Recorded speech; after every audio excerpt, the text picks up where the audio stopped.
Hello friends, good morning. आज अपन पढ़ेंगे sales के बारे में। ठीक है, अभी हमने ये चीज़ बोले कि सेल्स के बारे में। सेल्स तो हमने पहले लेक्चर नंबर 1 में देखा था। यस, हमने लेक्चर नंबर 1 के अंदर सेल्स के बारे में डिस्कशन किया था।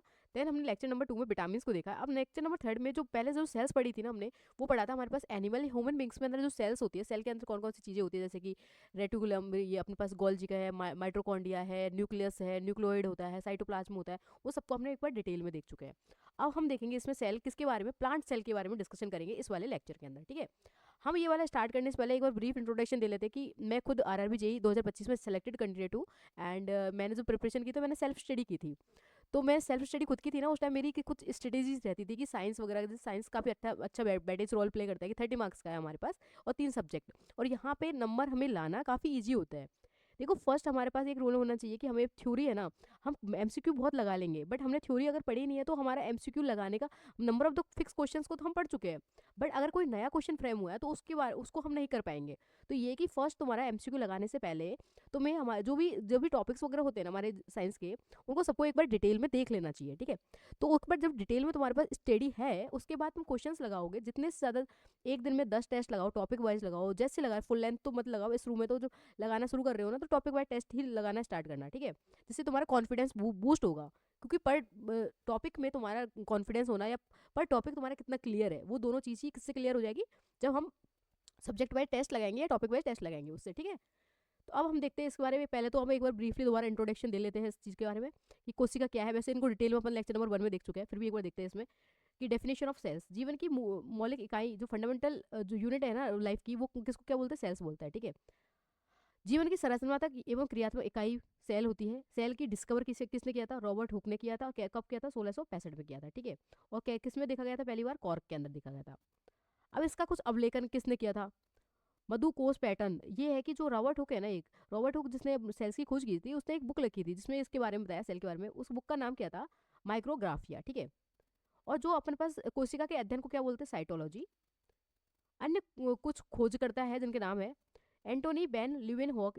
उन्हें सबसे महत्वपूर्ण खोज एकल कोशिका जीवों में के अस्तित्व में की गई है। मतलब ये कि उसने तो, जो हमारे पास रॉबर्ट हुक है, उसने तो कोशिका की खोज की है, बट जो लिवेनहॉक है ना, इसने बताया कि एकल कोशिका भी हमारे यहाँ पे एग्जिस्ट करती है। ठीक है, उसने किसने किसने बताया इसके बारे में, लिवेनहॉक ने। इसका एग्जाम्पल है प्रोटोजुआ। ओके, अब नेक्स्ट हम देख रहे हैं रॉबर्ट ब्राउन ने क्या हुआ, जो कि हमारे पास सेल्स होती है ना, सेल्स ये है, सेल के अंदर एक केंद्रक होता है। ठीक है, न्यूक्लियस। तो न्यूक्लियस की खोज किसने करती है, रॉबर्ट ब्राउन ने। ठीक है, और कब की थी, 1831 के अंदर। और क्या चीज़ है, जेन इवन लिस्टिया पुरकंजे। ये पुरवंजे है ना, ये काफ़ी इंपॉर्टेंट टर्म भी है इसमें। इसने भी क्या किया था, वर्ष 1835 में डुआर्जिन ने पहली बार प्रोटोप्लाज्म, जो प्रोटोप्लाज्म है ना, जो हमारे इसके अंदर क्या लिक्विड पार्ट रहता है प्रोटोप्लाज्म की खोज, और उससे सरकोड नाम दिया गया था। इसको नाम क्या दिया, सरकोड। और प्रोटोप्लाज्म की जो खोज करने वाला कौन है, प्रुकेंजे। ठीक है, प्रोटोप्लाज्म शब्द ने जेई प्रुकेंजे 1839 में दिया गया था। तो ये है कि ये प्रुकेंजे के बारे में पूछा जा सकता है कि एमसीक्यू क्वेश्चन है ना, उसके अंदर है ये वाला क्वेश्चन। तो प्रोटोप्लाज्म की जो खोज किसने, शब्द किसने दिया था या खोज किसने की थी, प्रुकेंजे ने। ठीक है, अब सेल के जो सिद्धांत है वो किसने दिया था, स्वेडन या स्वान ने। और जो हमारे पास स्वान है, इसको मॉडर्न, जो अपन क्या बोलते हैं, मॉडर्न सेल का थ्योरी देने वाले का फादर ऑफ मॉडर्न सेल्स का वो बोलते हैं इसको, किसको, श्वान को। इसने कुछ बोला कि सभी जंतु और पादप कोशिकाओं से बने होते हैं। कि जो जंतु होते हैं, एनिमल या प्लांट्स, वो किससे बने होते हैं, कोशिका से। और इनकी जो लाइफ की इकाई होती है वो कौन होती है, कोशिका होती है। ठीक है, अब कुछ है हमारे पास रोल्ड ऑफ बिरचोफ। ये क्या है, सभी कोशिका पहले से मौजूद कोशिकाओं से उत्पन्न होती है। अब ये बिरचोफ ने क्या होता है, रिड ऑफ बिरचोफ ने, कि जो पहले जो कोशिका होती है ना, नई कोशिका जो बनती है, वो पुरानी कोशिकाओं से मिलकर ही बनी होती है। ठीक है, अब आधुनिक कोशिका सिद्धांत क्या है, सभी जीव कोशिकाओं से बने होते हैं। मतलब जो भी जितने भी जीव होते हैं, जब भी लिविंग थिंग्स होती है, वो किससे मिलकर होती है, कोशिकाओं से। और कोशिका सभी जीवों की संरचनात्मक और क्रियात्मक इकाई है। ठीक है, ये सब चीज़ें हमने डिटेल में देखी हुई है पहले। अब ये देख रहे हैं कि एक कोशिकीय जीव होते हैं यूनिसेलुलर, और कुछ कोशिका वाले जीव होते हैं फ्यू सेलुलर या मल्टी सेलुलर। ये सब चीज़ों को एक बार देख लेना है यहाँ पे, कि जैसे एक यूनिसेलुलर कौन कौन से, जीवाणु, यीस्ट, अमीबा, पेरेमीशियम, युगलिका, ये सब चीज़ें क्या है, यूनिसेलुलर। ठीक है, फ्यू सेल्स वाले हैं स्पायरोगायरा, बालवॉक्स, सेवाल, ये फ्यू सेल्ड वाले हैं। ठीक है, एंड मल्टी वाले हैं, मनुष्य जो होते हैं वो मल्टी सेलुलर होते हैं। मनुष्य है, वेल है, केले का पेड़ है, गोरे है, ये सब चीज़ें। ठीक है, नेक्स्ट और कुछ क्या चीज़ देखते हैं यहाँ पे कि सबसे छोटी कोशिका, जैसे इसके वाले में है बैक्टीरिया, और कितनी है ये वाली, और आरबीसी। सबसे लंबी बात करें तो जिराफ की गर्दन में तंत्रिका तंत्र होती है। सबसे बड़ी कोशिका शुतुरमुर्ग का अंडा। ठीक है, अब सेल के अंदर कौन कौन सी चीज़ें होती है वो देखते हैं एक बार। सेल के अंदर सेल वॉल होती है, सेल मेम्ब्रेन होती है, साइटोप्लाज्म जो लिक्विड पार्ट बना होता है वो, और न्यूक्लियस, ठीक है। अब इसमें ये किस चीज़ की बनी, सेल वॉल किस में होती है, ओनली प्लांट्स में होती है, एनिमल्स के अंदर ये नहीं होती है, ठीक है। इसके अंदर किसकी बनी होती है, सेल्यूलोज की। सेल वॉल ये कंपोजिशन क्या है, प्लांट में होती है, ये सेलुलोज की बनी होती है। बैक्टीरिया में जो सेल वॉल होती है वो किसकी बनी होती है, पैक्टिन की बनी होती है। और फंगस में जो सेल वॉल होती है वो काइटिन की बनी होती है, ठीक है। तीनों एग्जांपल्स पता होना चाहिए। नेक्स्ट है हमारे पास प्लाज्मा झिल्ली या सेल मेम्ब्रेन। सेल मेम्ब्रेन क्या है कि जंतु कोशिकाओं में सबसे बाहरी आवरण बनाती है और पादप कोशिकाओं में कोशिका भित्ति के भीतर निकट स्थित होती है। मतलब दोनों में होती है, प्लांट में भी और एनिमल्स पे, दोनों में, ठीक है। तो ये यहाँ पे तो साइटोप्लाज्म तो ये है कि ये लिक्विड पार्ट्स जो भी इसके छोटे छोटे ये होते हैं, ये पार्ट है, इनके अंदर लिक्विड पार्ट भरा होता है, ठीक है। माइट्रोकॉन्ड्रिया है, न्यूक्लियस है, प्लांट सेल, एनिमल सेल, दोनों सेल है, ठीक है।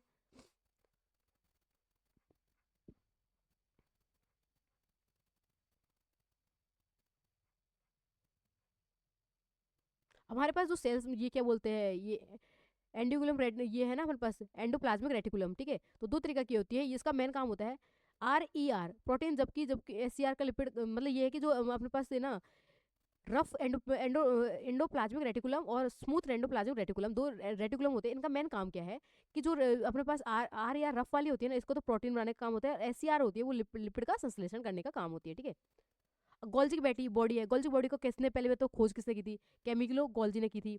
और इसका मेन काम क्या है, ठीक है, उसको और क्या क्या नाम से जाना जाता है। गोल्जिकाय में झिल्ली में सबसे बंधे हुए टुकड़ों में होता है, ये तो पुटिका पुटिका बोलते हैं इसको, मतलब कि ये पैकेट्स के रूप में होता है जो एक दूसरे के समांतरण ढेर से व्यवस्थित होता है। मतलब ये कि पैकेट्स के रूप में होता है और वो एक दूसरे कनेक्ट होते हैं, इसको बोलते हैं पैकेट भी बोलते हैं इसको, पैकेट ट्रांसफरिंग, ठीक है। और इसमें एक है कि इसका इनके कार्यों में पुटिकाओं में उत्पन्न उत्पादों का भंडारण, मतलब जो चीज़ें होती है उनको स्टोर करने का काम, संशोधन करने का काम और पैकेजिंग करने का काम किसका होता है, गोल्जिक का होता है। कुछ मामलों में गोल्जिक उपकरण साधारण शर्करा के से जटिल शर्करा बनाती है। गोल्जी काय लाइसोसोम के निर्माण से ही इससे लाइसोसोम के निर्माण में भी शामिल होती है। और मेन गोल्जिका का काम और किस में भी होता है, लाइसोसोम बनाने के लिए। अब एक तो इसका ये साइंटिस्ट कौन है, ये चीज़ सब हर चीज़ का पता होना चाहिए। लाइसोसोम की बात कर रहे हैं, इसका है क्रिश्चियन डी ड्यूवे, ठीक है। क्रिश्चियन डी ड्यूवे है और 1955 में 1955 में इसकी खोज की थी। और इसका मेन नाम किन किन से नाम जाना जाता है, सुसाइडल बैग के नाम से, डिस्पोजल बैग के नाम से, ऑटम बॉम्ब के नाम से और क्लीनर के नाम से। ये सब चीज़ें तुम्हें पता होना चाहिए, ठीक है। अब है हमारे पास माइट्रोकॉन्ड्रिया है, ये इसका जो खोज करता है वो अल्टमैन है और 1894 में है। और इसमें दोहरी झिल्ली होती है, ठीक है। और इसका मेन, इसको और क्या क्या चीज़ बोलते हैं, ऊर्जा को मुक्त और संग्रहित करने का पावर हाउस, इसको पावर हाउस बोलते हैं इसको। माइट्रोकॉन्ड्रिया इस अर्थ में अजीब अंग है जिसके पास डीएनए और राइबोसोम होते हैं। मतलब इसके पास क्या होता है, डीएनए आरएनए होता है। और जो इसमें एनर्जी जो जनरेट होती है वो किसकी फॉर्म होती है, एटीपी के फॉर्म में होती है, ठीक है। अब हम बात करें प्लास्टिसाइड्स, ये किसका पार्ट है हमारे पास, अभी तक जो देखा था हमारे एनिमल्स के बारे में देखा था। अब हम देख किसके बारे में पढ़ेंगे यहाँ पे, प्लांट के बारे में, ठीक है। ये इसमें क्या है प्लांट में कि जो लवक होता है ना, प्लास्टिसाइड, ये है हमारे पास प्लास्टिड का खोज करता है ई हैकल। इसका खोज करता कौन है, ई हैकल। और लवण, जो इसका लवण दिया है ना, लवण शब्द दिया गया किसने, इसका लवण शब्द किसने दिया था, सिफलर ने। लवण शब्द किसने दिया, सिफलर ने। पादप का रंगीन भाग, जो पादप को जो रंगीन बनाता है, जैसे ग्रीन होते हैं, कुछ फ्लावर्स होते हैं वो पिंक होते हैं, रेड होते हैं, अलग अलग कलर के होते हैं। तो उनको ये कलर कौन प्रदान करता है, वो बताता है ये प्लास्टिड, ठीक है। ये होते हैं लवण, जो ही हमारे पास क्या होता है, पौधों और फ्लावर्स में कलर प्रोवाइड कराता है, ठीक है। जैसे कि हमारे पास कुछ है, क्लोरोप्लास्ट, ये क्या है, क्लोरोप्लास्ट, क्रोमोप्लास्ट और ल्यूक्यो को प्लास्ट, ठीक है। ये तीन तीन तरीके के हमारे पास ये लवण है, हरित लवण, वर्णिक लवण और ल्यूकोप्लास्ट। इसमें तीनों में डिफरेंस क्या है वो चीजें देखते हैं यहाँ पे। फर्स्ट हमारे पास हरित लवण है, उसका काम क्या है, पादपों में हरे रंग के लिए जिम्मेदार है। ये पादप को जो ग्रीन बनाता है ना, वो कौन बनाता है, क्लोरोप्लास्ट। कभी क्वेश्चन पूछा जाएगा कि हमारे जो प्लांट्स वगैरह होते हैं उसको ग्रीन प्रोवाइड करने के लिए कौन काम में इंपॉर्टेंट रोल प्ले करता है, वो होता है क्लोरोप्लास्ट है, ठीक है। वर्णक क्या होता है इसका, क्लोरोफिल एक वर्णक होता है जो इसमें इंपॉर्टेंट रोल प्ले करता है, ठीक है। और एक क्या काम होता है, पत्ती और फल को ग्रीन बनाता है।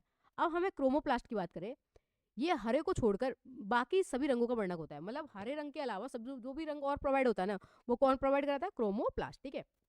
जैसे लाल रंग होता है न्यूकोपिन, न्यूकोपिन जो भी एक वो वर्णक होता है ना, वो हमारे पास लाल रंग प्रोवाइड करता है। नारंगी कैरोटीन, पीला जेंथोफिल एक वर्णक है जो हमारे पास पीला रंग प्रोवाइड करवाता है। अब बात करें ल्यूकोप्लास्ट की, ये क्या है, ये मुख्यतः पादपों की जड़ों में होते हैं और इसमें कोई रंग नहीं होता है। इसका क्या है, रंगहीन होता है, ये रंगहीन है, मतलब कोई भी रंग नहीं होता। और इसका पादपों में इसका कार्य होता है भंडारण करना, मतलब चीजों को स्टोर करने का काम कौन कौन करता है, हमारे पास ल्यूकोप्लास्ट, ओके। अब नेम चीज है हमारे पास, जो हमारे पास ल्यूकोप्लास्ट है ना, उसके 3 नाम है। एक है हमारे पास एमाइलोप्लास्ट, इलियोप्लास्ट और इयरोप्लास्ट, ठीक है। अब इनका वर्णन क्या है? जो हमारे पास ल्यूकोप्लास्ट है, ल्यूकोप्लास्ट, तो इसका मेन 3 पार्ट है, एमाइलोप्लास्ट, इलियोप्लास्ट और एल्रियोप्लास्ट, ठीक है। जो हमारा एमाइलोप्लास्ट होता है, इसका काम होता है यह कार्बोहाइड्रेट का संग्रहण करना, कार्बोहाइड्रेट को स्टोर करने का काम होता है एमाइलोप्लास्ट का, ठीक है। इलियोप्लास्ट का है, यह तेल तथा वसा का संग्रहण करता है। ये किसका करता है? तेल और वसा का संग्रहण करना, स्टोर करने का काम करता है इलियोप्लास्ट। और सभी अम्लों का काम जो स्टोर करने का काम होता है वो एलेरियोप्लास्ट होता है, ठीक है। अब हमारे पास क्या क्या चीजें हैं? क्लोरोप्लास्ट क्रोमोप्लास्ट में बदल सकता है, लेकिन क्रोमोप्लास्ट क्लोरोप्लास्ट में नहीं बदल सकता।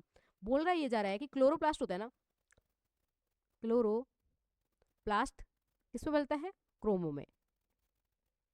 पर क्रोमो कभी भी क्लोरो में नहीं बदलता है, ठीक है। ये इसमें बदल सकता है बट ये इसमें नहीं बदल सकता। अब इसके कोशिका के कुछ विभाजन होते हैं। अब वो जो सेल डिवीजन है ना, वो देखेंगे यहाँ पे सेल डिवीजन को। ये काफी इंपॉर्टेंट रोल भी बताता है। इसमें कुछ कुछ छोटे छोटे इसके फेसेस के क्वेश्चंस आएंगे, वो कौन से देखते हैं। यह एक जैविक प्रक्रिया है जो सभी सजीवों में होती है। किसमें होती है? सभी जो भी लिविंग थिंग्स होती है, किसमें? लिविंग थिंग्स के अंदर।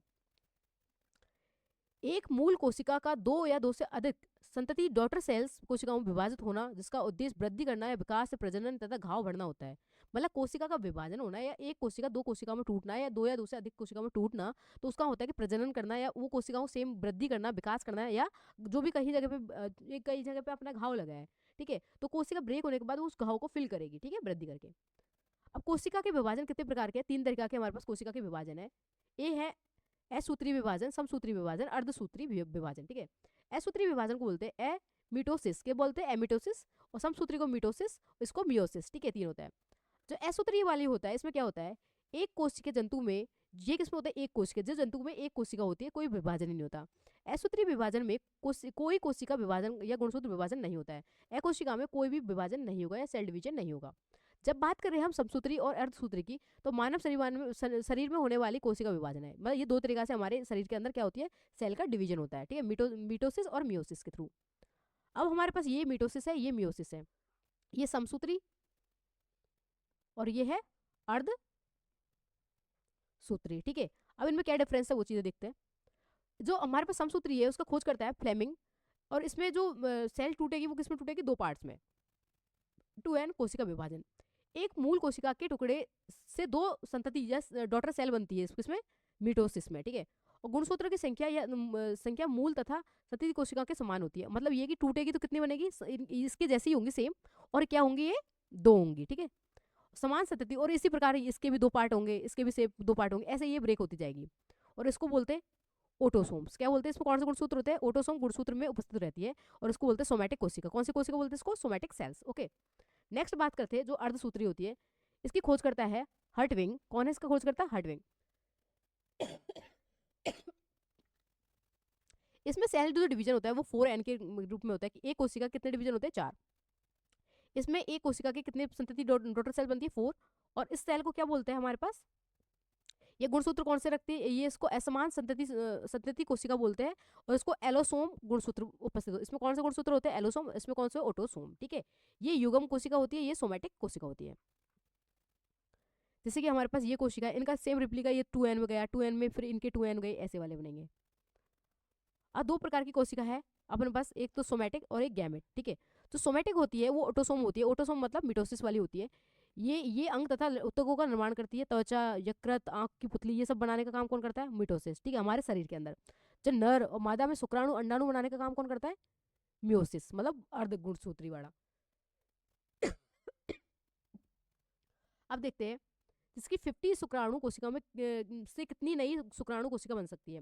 जैसे कि 50 है शुक्राणु, ठीक है, तो उससे नई कोशिका कितनी बनेगी? 4n बनेगी। तो उसको किससे मल्टीप्लाई करेंगे? 4 से। कितना हो जाएगा? 200, ठीक है। अगर 1000 पहले से शुक्राणु दे रखे हैं, तो इससे पहले कितनी थी शुरू में? तो 1000 को किससे डिवाइड करेंगे? 4 से, तो कितना हो जाएगी? 250।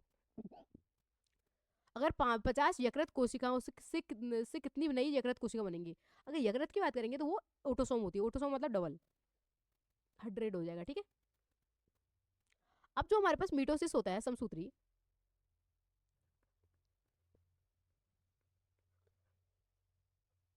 इसके कौन कौन से जो चरण होते हैं? अभी तक हमने हमने ये मीटोसिस और मियोसिस दोनों के बारे में पढ़ चुके हैं। अब इसमें देखते हैं जो मीटोसिस होती है ना, उसके कौन कौन से फेस चरण होते हैं, उनको देखते हैं, उसको कैसे वो बनती है, प्रोसेस क्या होती है। फर्स्ट जो चरण होता है इसका होता है वो prophase, then metaphase, then anaphase, then telophase and cytokinesis. अब ये कितने फेस है, 5 फेस। अब इनके अलग अलग वर्क होते हैं कि इस वर्क प्रोफेस पे से क्या काम करेगा, मेटाफेस पे क्या काम करेगा, एनाफेस पे क्या काम करेगा, और टेलोफेस पे क्या करेगा, साइटोकिनेसिस पे क्या वर्क करेगा, ठीक है। तो प्रोफेस की बात करें, ये क्या है, केंद्रक की झिल्ली लुप्त हो जाती है। इस फेस में कोई केंद्रक के ऊपर सेल मेम्ब्रेन नहीं होती प्रोफेस के अंदर। सबसे लंबा चरण कौन सा, प्रोफेस होता है। मेटाफेस में क्या होता है, गुणसूत्र जो बनते हैं ना हमारे क्रोमोसोम में खुचाव तरह अलग होना, जो क्रोमोसोम जो डिवाइड होते हैं ना, वो किस कौन से वाले फेस में होते हैं, मेटाफेस के अंदर। अब एनाफेस में होता है कि गुणसूत्र का ध्रुवों पर स्थानांतरण करना। अब जो हमारे पास क्या बोलते हैं, जो गुणसूत्र बनते हैं ना, वो अपने अपनी जो प्लेस पे जाने का काम किस फेस में करते हैं, एनाफेस में। टेलोफेस में क्या होता है, गुणसूत्र का टूटना टेलोफेस में होता है। और साइटोनिसिस में क्या, केंद्रक झिल्ली दिखने लग जाती है। इसमें ये पूरी तरीके से परिपक्व हो जाती है हमारी झिल्ली, और इसमें केंद्रक झिल्ली दिखने लग जाती है, और कोशिका विभाजन पूर्ण पूर्ण तरीका से हो जाता है, ठीक है। ये सबसे छोटा फेस होता है, कौन सा, साइटोनिसिस। तो इसकी कुछ ट्रिक देखो तो क्या होता है, पेमा टीसी लेने गई, कहाँ गई थी, पेमा टीसी लेने, ठीक है। तो पी से होता है पेमा, पी से प्रोफेस, मेटाफेस, एनाफेस, और टी से टेलोफेस, और इससे साइटोकिनेसिस, ठीक है। ये हमारे पास मीटोफेसिस है, और ये हमारे पास मियोसिस है, ठीक है। तो दोनों के फेसेस में कुछ कुछ चीजें प्रोसेस हो, जो यहाँ पर साइटोकिनेसिस वाला होता है ना, यहाँ पे ये होती है मैच्योर्ड सेल। इस वाले केस में मैच्योर्ड सेल हो जाती है, और जो और पहले वाले मेटाफेस, एनाफेस, टेलोफेस, इसमें हमारी सेल्स जो है ना वो मैच्योर्ड नहीं होती है, ठीक है। अभी हमने ये सारी चीजें देख ली है, अब इसके क्वेश्चंस लगाएंगे एक बार, ठीक है, कि इसमें कौन कौन से क्वेश्चंस आ रहे हैं उनको एक बार डिटेल में देख लेते हैं। अब जैसे कि हमारे फर्स्ट में भी देखा था, बट इसमें सारी चीजें, who among the following coin the term cell. Cell term है वो किसने खोजी थी पहली बार, तो ये हमारे पास रॉबर्ट हुक है, ठीक है। तो इसकी अपने क्वेश्चंस देखते हैं। इसमें क्या है, कोशिका की खोज 1665 में प्रसिद्ध ब्रिटिश वनस्पति वैज्ञानिक रॉबर्ट हुक ने की थी। रॉबर्ट हुक का अध्ययन उनकी पुस्तक माइक्रोग्राफिया में प्रकाशित है। तो ये भी पूछ सकते हैं कि रॉबर्ट हुक की कौन सी बुक है प्रकाशित की गई, तो माइक्रोग्राफिया, ठीक है। और इसमें क्या करा था इसने, कोशिका शरीर का सूक्ष्मतम सबसे छोटा रूप है, यह शरीर की मूलभूत संरचना और क्रियात्मक इकाई है, ठीक है। नेक्स्ट हमारे पास क्वेश्चन है, who discovered cell in human body. हमारी ह्यूमन बॉडी में सेल किसने डिस्कवर की थी, रॉबर्ट हुक ने, ठीक है। नेक्स्ट हमारे क्वेश्चन है, the structure of cell very according to the their function. जो सेल की जो स्ट्रक्चर है ना, वो उसके काम के अकॉर्डिंग वो चेंज होती रहती है। और टिश्यूज आर डिफरेंट और broadly classified into the following types में। तो इसमें कौन कौन से टाइप में हमारे टिश्यूज होते हैं, तो ये हमारे पास ये डायरेक्ट याद करना है, क्योंकि ये टॉपिक हमने अभी किया नहीं है। तो एक तो होता है एपिथेलियल, एक तो ग्रेन्यूअल, एक कनेक्टिव न्यूरल, ठीक है। तो जो हमारे पास टिश्यूज वगैरह जो कनेक्ट होते हैं, ब्रॉडली क्लासिफाइड होते हैं, वो होते हैं हमारे कौन से फॉर्म में, ग्रेन्यूअल, ग्रेड्यूल, ग्रंथिक ऊतक में, ठीक है। किसमें, ग्रंथिक ऊतक में। जब हम इसको टिश्यू चैप्टर पढ़ेंगे ना, तब ये वाला डिटेल में आ जाएगा। और जो हमारे पास टिश्यूज की स्टेज को क्या बोलते हैं, हिस्टोलॉजी, ठीक है। Which of the following is the first phase of mitosis. Mitosis का पहला फेज किस नाम से जाना जाता है, तो पी ए पेमा टीसी, ठीक है। तो पी होता है हमारे पास कौन सा, प्रोफेस, ठीक है।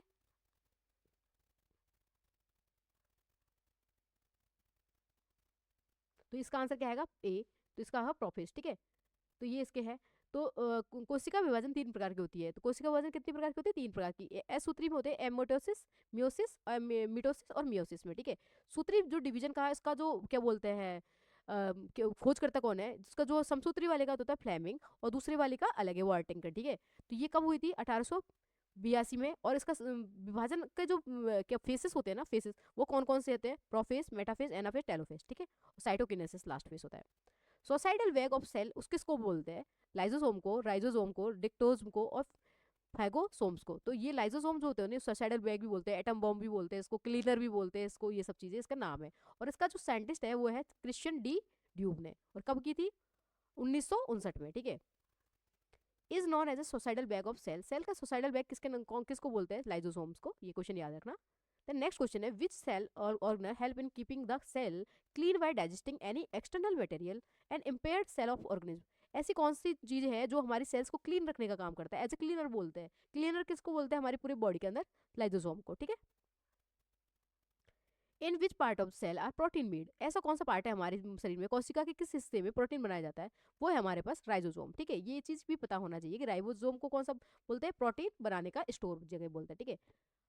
कोशिका में उपस्थित राइजोसोम के द्वारा प्रोटीन बनाया जाता है। ये किसी प्रोटीन के निर्माण के लिए आवश्यक अमीनो अम्ल को यह सही क्रम में लाने का कार्य करता है। राइजोम की खोज किसने की थी? रोमानिया के जीव वैज्ञानिक जॉर्ज प्लेड ने। किसने की थी? जॉर्ज प्लेड ने। और इसका नोबेल प्रकाश भी मिला था इसको। हम बोल रहे हैं in eukaryotic cells synthesis RNA take place in. Eukaryotic cells में जो आरएनए का जो क्या बोलते हैं फोटोसिंथेसिस होती है वो कहाँ होती है? ठीक है, हमारे पास दो तरह की सेल होती है, यूकर प्रो यूकैरियोटिक और यूकैरियोटिक। तो प्रो वाले में तो सेल्स होती ही नहीं है, मतलब न्यूक्लियस होता नहीं है। और जो हमारे पास यूकैरियोटिक होता है उसमें न्यूक्लियस होता है। तो न्यूक्लियस के अंदर ही जहाँ पे ये आरएनए की प्रोसेस होती है ना सिंथेसिस, वो कहाँ होती है? न्यूक्लियस के अंदर। ठीक है। Name the scientist who propose the cell theory. Cell theory किसने दी है? स्वेडन एंड श्वान ने। ठीक है। और श्वान को जो बोलते हैं क्या कि जो हमारे मॉडर्न सेल थ्योरी है ना उसका फादर भी बोलते हैं श्वान को। ठीक है। Which of the following is the controlling centre of cells. Cells का कंट्रोलिंग सेंटर किसको बोलते हैं? न्यूक्लियस को। और न्यूक्लियस की किसने खोज की थी वो चीजें देख लेते हैं। कोशिका जीवन की सबसे छोटी कार्य तो संरचनात्मक इकाई कोशिका। ठीक है। यह शिष्य पारगम कला मतलब झिल्ली से मिलकर बनी होती है। और ये है कि कोशिका कहते कोशिका की खोज कब हुई थी? 1665 में रॉबर्ट हुक ने की थी। और माइट्रोकॉन्ड्रिया को क्या बोलते हैं? Power house. और न्यूक्लियस को बोलते हैं controlling centre. Who where do metabolism cell reaction take place. कौन सी जगह पे मेटाबॉलिज्म की जो रिएक्शन होती है वो होती है माइट्रोकॉन्ड्रिया। और माइट्रोकॉन्ड्रिया की खोज किसने की थी? एल्टमन ने। ठीक है, किसने की थी? एल्टमन ने। माइट्रोकॉन्ड्रिया की खोज एल्टमन नामक वैज्ञानिक ने 1890 में की थी। यह कोशिका द्रव्य में पाई जाने वाली बहुत महत्वपूर्ण संरचना है। इसका काम क्या है? जो कोशिका द्रव्य होता है साइटोप्लाज्म, साइटोप्लाज्म में बिखरी रहती है। अल्टमान ने इसे बायोप्लास्ट में या बेंडा में माइट्रोकॉन्ड्रिया नामक दिया जिसका आकार और आकृति परिवर्तनशील होती रहती है। उसमें जो एनर्जी होती है वो किसके फॉर्म में होती है? एटीपी के फॉर्म में। Is are known as a power house of the cell. Cells का पावर हाउस किसको बोलते हैं? माइट्रोकॉन्ड्रिया को। ठीक है। are known as powerhouse of the cell as they are involved in releasing energy from food।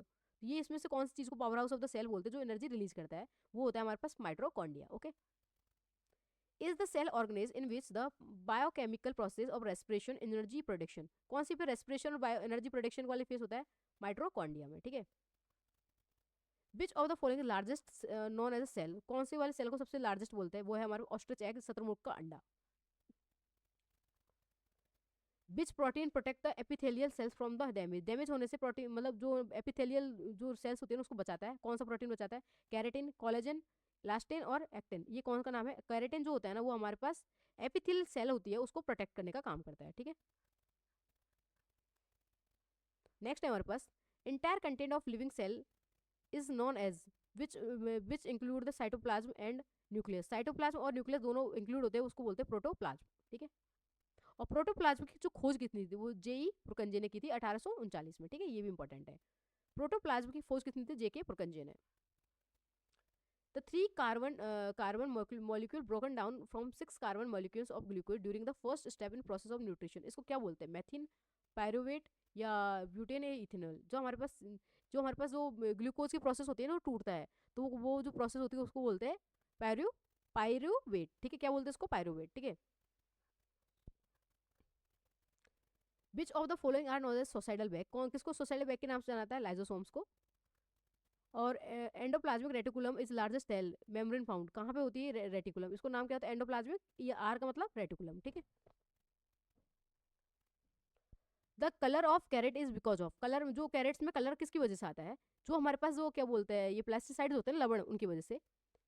Carotene की वजह से। It grow in the soil के अंदर? नहीं। It is not expose in sunlight? नहीं। It entire plant in orange in colour? नहीं। Carotene की वजह से हमारे पास कैरेट का कलर कैसा होता है? ऑरेंज होता है।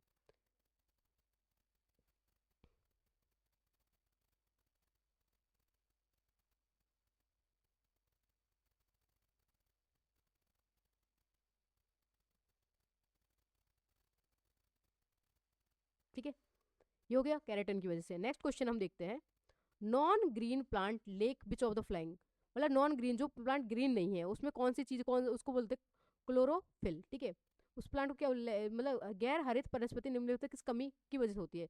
जो चीज गैर हरित होती है मतलब जिसके अंदर मतलब हरी नहीं होती, उसमें किसकी कमी से कोई पेड़ हरा नहीं होता, पीला जैसा पड़ने लग जाता है, वो होता है क्लोरोफिल की कमी की वजह से वो हरी हरा नहीं होता। ठीक है। पत्तियों का हरा रंग क्लोरोफिल की उपस्थिति के कारण होता है। यह पौधे के वायवीय भागों से उपस्थित होता है। संश्लेषण में सहायक होते हैं। क्लोरोफिल Cl2 पौधों में क्लोराइड Cl के रूप में ली जाती है। यह तत्व प्रकाश संश्लेषण के जल के विघटन या ऑक्सीकरण से उत्पत्ति से संबंधित होती है। ठीक है। तो अगर फलों के अंदर ग्रीन वगैरह ऐसा कलर नहीं होता वो किसकी वजह से होता है? क्लोरोफिल की कमी की वजह से।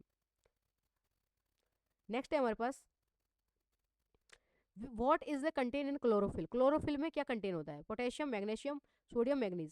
तो हमारे जो क्लोरोफिल होता है ना उसमें क्या कंटेन होता है, मैग्नीशियम, ठीक है। क्लोरोफिल में मैग्नीशियम नामक तत्व पाया जाता है। यह किसी उपस्थिति से पौधों में उपस्थित क्लोरोफिल प्रकाश संश्लेषण की प्रक्रिया संपन्न होती है। इसमें कौन सा, अगर डायरेक्ट क्वेश्चन ये पूछेगा कि क्लोरोफिल जो होता है ना उसमें कौन से तत्व पाया जाता है, वो है हमारे पास magnesium. Which of the following is not present in the chlorophyll. Chlorophyll के अंदर क्या चीज़ है जो प्रेजेंट नहीं होती है, वो है मैग्नीशियम, कार्बन, नाइट्रोजन, और हमारे पास क्या है, क्या बोलते हैं, कार्बन, नाइट्रोजन, ये वाला। तो हमारे क्या चीज़ नहीं पाई जाती, पोटेशियम, ठीक है। नेक्स्ट क्वेश्चन है एक, the cell wall of plant is compose. जो सेल वॉल होती है वो किसकी बनी होती है, सेलुलोज की। तो आंसर क्या आएगा, सी आएगा। हमारे जो प्लांट होते हैं उनमें क्या क्या चीज़ें होती है वो देख लेते हैं एक बार। क्लोरोफिल किन किन चीज़ से मिलकर बनता है, पर्णहरित क्लोरोफिल, यह प्रोटीन युक्त जटिल रासायनिक यौगिक है। पर्णहरित पर्णहरिम के कारण ही पत्ते हरे रंग के दिखाई पड़ते हैं। यह प्रकाश संश्लेषण का मुख्य वर्णक है। इसमें कार्बन होता है, ऑक्सीजन होता है, नाइट्रोजन होता है, मैग्नीशियम के तत्व विद्वान होते हैं, वो पोटेशियम नहीं होता है। ये चीज़ होती है, क्या होता है, चार चीज़, CONM, ये होता है हमारे पास COMN, ये वाला। ये अगर कॉम किसी भी नाम से तुम्हें याद रह जाए ना ये, तो तुम रख लेना। ये तीन चार टर्म्स है ना, ये हमारे क्लोरोफिल के अंदर प्रेजेंट होता है, और पोटेशियम क्लोरोफिल के अंदर प्रेजेंट नहीं होता है, ठीक है। जैसे कि हमारे पास जो ह्यूमन की जो सेल्स होती है ना उसमें राइबोसोम होता है, ऐसे ही हमारे प्लांट में भी राइबोसोम होता है। इसका वर्क क्या है, lipid, protein synthesis, carbohydrate synthesis, chlorophyll synthesis. तो ह्यूमंस के अंदर भी प्रोटीन का काम करता था, यहाँ पे भी किसका करता है, प्रोटीन का सिंथेसिस। हमारे जो मैग्नीशियम इज कंस्टिट्यूट, मैग्नीशियम किन चीज़ों से बनी होती है, क्लोरोफिल वाले से, क्लोरोफिल मॉलिक्यूल से, ठीक है। कैरोटीन एक फ्रूट होता है, उसमें कौन सा कलर देता है, ये ऑरेंज कलर, ठीक है। और कैरोटीन कैसा कलर देता है, ऑरेंज कलर, ठीक है। तो ये हमारे पास सी आएगा। बीटा कैरोटीन एक कार्बनिक यौगिक है और यह एक टरपेनोइड के रूप में वर्गीकृत है, ठीक है। Plant cell is made of, plant cell किसकी बनी होती है, सेलुलोज की, ठीक है। Colour of plant is green due to, किसकी वजह से कलर ऑफ प्लांट ग्रीन होता है, क्लोरोफिल की वजह से होता है। नेक्स्ट क्वेश्चन है, which part of the plant cell trap sunlight. Sunlight को ट्रैप करने का काम कौन करता है, क्लोरोप्लास्ट, ठीक है। ये हमारे जो क्लोरोप्लास्ट जो प्लांट और एनिमल दोनों के सेल्स है ना उनके बारे में कंप्लीट डिस्कशन हो गया है, और उनके सारे क्वेश्चंस भी हमने देख लिए हैं। अगर आपको ये वाली वीडियो अच्छी लगी है तो प्लीज़ वीडियो को लाइक करें और शेयर जरूर करें, ठीक है। और मतलब ये हमारा आपका, अगर आप कंटेंट कहीं से भी पढ़ रहे हो ना आरआरबी जेई के लिए, साइंस के लिए, तो आप एक चीज़ थ्योरी अपनी स्ट्रेटेजी बना के रखना कि थ्योरी पढ़ने के बाद ही क्वेश्चंस लगाए। थ्योरी एक बार हो जाए उसके बाद आप क्वेश्चन कहीं से भी लगाए जाए, टेक्स्ट बुक के जो सब्जेक्ट या टॉपिक वाइज जो टेस्ट आते हैं उनको लगाओ साथ साथ में, या कोई आपके पास बुक है तो उसके क्वेश्चंस लगाओ कहीं के, किसी भी सब्जेक्ट, जैसे कि एसएससी जेई के बेस पे, एसएससी और आरआरबी, इनके जो क्वेश्चंस है ना वो काफ़ी सिमिलर आते हैं साइंस में, ठीक है। तो उनके क्वेश्चंस की प्रैक्टिस करो जिससे कि तुम्हें आइडिया रखे कि भाई हमें पेपर के अंदर कैसे क्वेश्चंस बनेंगे, ठीक है। और रही बात, अपने पास थ्योरी भी होती है कि ये हमारे पास कुछ बच्चों के लिए हिंदी मीडियम होता है, कुछ बच्चों का इंग्लिश मीडियम होता है। तो आपका जो भी मीडियम है ना, तो एक चीज़ है कि अपन सब्जेक्ट जब पढ़ रहे हो तो परफेक्टली मतलब दोनों को लेके चलना कॉमन, कि जिससे कि आपके पास वहाँ पे जाए कुछ टर्मोलॉजी तुम्हें क्लियर ना हो हिंदी में तो वो इंग्लिश में देख सकते हो, इंग्लिश में ना हो तो वो हिंदी में देख सकते हो, ठीक है। तो ये चीज़ आपका कुछ साथ में रखना, क्वेश्चन ज़्यादा ज़्यादा टेस्ट लगाना, और थ्योरी को पहले पढ़ना, उसके बाद ही जाके आप क्वेश्चंस पे पहुंचना, उससे पहले नहीं, ठीक है। अगर आपको वीडियो अच्छी लगे तो प्लीज़ वीडियो को लाइक करें, शेयर करें।